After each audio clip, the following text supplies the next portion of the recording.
Our breaking news, this out just moments ago. Goldman Sachs' Lloyd Blankfein has been diagnosed with lymphoma. Joining us now is former Highmark Insurance CEO and former U.S. Department of Defense health official Bill Winkenwerder. And joining us by phone is Dr. Robert Zembroski, who is a non-Hodgkin's lymphoma survivor. I'll start with you first. Without any speculation, because we don't know the details of his lymphoma, but he is saying that he does expect that he's going to be cured. This is a highly curable form of it that he does have. Right. What does the treatment look like for him the next few months? He said he's going to undergo chemotherapy in New York the next few months. Right. First of all, my thoughts are with Lloyd Blankfein. Nobody would want to be facing lymphoma or any kind of serious cancer.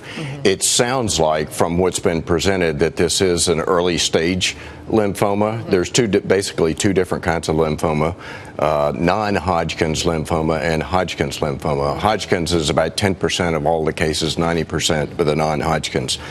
And that can really vary in terms of the severity or how extensive it is. It sounds like, again, I don't know because of what's been released is limited, but that this is early stage and then would be treated typically by a regimen of chemotherapy drugs. And if you've got another more up-to-date physician than myself, it's been a few years since I practiced, but I was an internal medicine physician for many years. And Robert, you're a non-Hodgkin's lymphoma survivor. You've gone through this yourself. Yes. What was that like? Well, the diagnosis is actually pretty startling, but understanding some of the current research that a lot of lymphomas are curable, the treatment itself, depending on which regimen is recommended, can be pretty devastating. And so if we can understand a way to mitigate the side effects through nutrition and targeted supplements, it really was pretty impactful for me to go through it. So I also want to move on a little bit from this, as we do learn that Lloyd Blankfein is suffering from lymphoma, is going to undergo treatment. That's breaking news this morning. And you kind of took a turn from this, Keith McCullough, to the news from Hillary Clinton sending out a tweet yesterday that sent biotech stocks into a rapid tumble. And you sort of tied the two together. I don't know if it's a bit of a stretch, but you did. Yeah, you did do that. Everything on TV is a stretch, right? I mean, the reality is that what isn't a stretch is looking at a chart of biotech stocks relative to the decline and the volume that was embedded in that decline. When you see something go down, it doesn't always matter. If there's a lot of volume accelerating when it's going down, it's starting to matter. And this is a sector, again, that's widely held. It's a sector that's led the growth story in the U.S. It's been one of the organic growth stories that's really been unhooked from China, Europe, and everything else slowing. So, again, I think that this is, A, not going away. B, it's political because Hillary put it on the tape. And, again, C, going to be very difficult to manage day to day. I mean, this thing started really with a tweet. So where does that kind of leave us? She fired off a tweet, by the way, the full story. And Bill, I want to get your take on this and get you in here, by the way, to Senator, about price gouging in the biotech drugs and the whole biotech industry, and everybody who actually trades or bets on them sent them into a spiral. She tweeted an article the New York Times wrote about they were companies buying these one-off drugs and hiking the price of them. I saw it and I read it. I think that's a bit unfair to cast this sort of black smudge on the entire biotech industry. It's just not fair. I think this is a case of sort of a cynical opportunism, if you will, on the part of both the CEO or the head of this pharmaceutical company, who, by the way, doesn't look to be such a reputable figure. He is 32 years old, has no history in healthcare, no history in the pharmaceutical industry. He's sued by or in a lawsuit by his former employer, and clearly went in to make money. That's my take on this.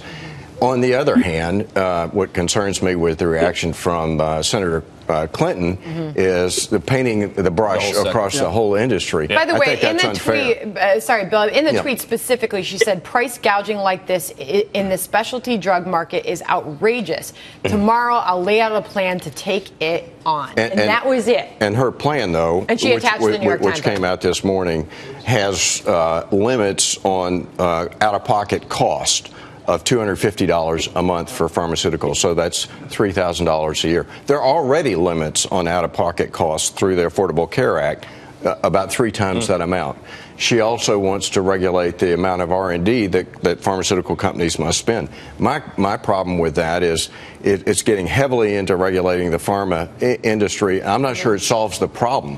What I'd like to see is the FDA make it easier for generic drug companies to get a new product out. This is a product that's been around for 50 years. All right, I want to give Dr. Robert, you've got the last word here. I know Senator Brown's wanting to get in, but I've got to give you the last word. Okay. Are comments like this dangerous to the biotech industry? Are comments dangerous? Are her comments, Hillary Clinton?